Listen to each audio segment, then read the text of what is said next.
បងប្អូនថ្ងៃនេះខ្ញុំមកបង្ហាញពីរបៀបធ្វើឆាខ្វៃពីម្សៅភីហ្សាបងប្អូនទិញយកអាម៉ាក់ហ្នឹងប៉ុន្តែបងប្អូនអាម៉ាក់នេះយើងផ្អែមមានជាតិផ្អែមតិចតិចបើតាមយោបល់ខ្ញុំកុំយកផ្អែមចឹងព្រោះខ្ញុំ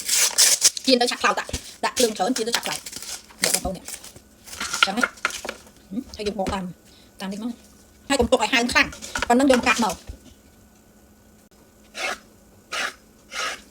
បងប្អូនខ្ញុំសូមប្រាប់ពេលទិញមកភ្លាមបងប្អូនបើមិនធ្វើទេត្រូវយកដាក់ទូត្រជាក់ហើយពេលឲ្យភ្លាមត្រូវកាត់នំនឹងភ្លាមតែខំទុកឲ្យហើមនំនឹងកាន់តែខ្លាំងនំស្ដៅហើយឥឡូវនំនេះ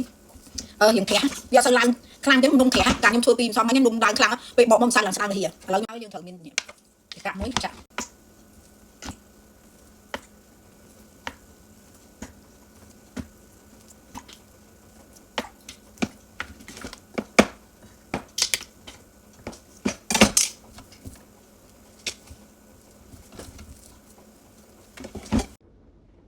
បងប្អូនពេលជាណាកុំបើកភ្លើងខ្លាំងពេកព្រោះអីម្សៅ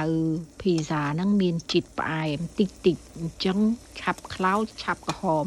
ភ្លើងបើកតែលើឡូតែបន្តិចទេបងប្អូនគាត់ជាឆ្ងល់មិនបានខ្ញុំជៀនដាក់ប្រេងតិចអញ្ចឹងដោយសារខ្ញុំអត់ចង់ប្រើប្រេងថែមទៀតព្រោះអីខ្ញុំជៀនប្រហើយនំប៉ុណ្ណឹងឥឡូវនំខ្ញុំជៀនហើយបងប្អូននឹងស្រួយឆ្ងោក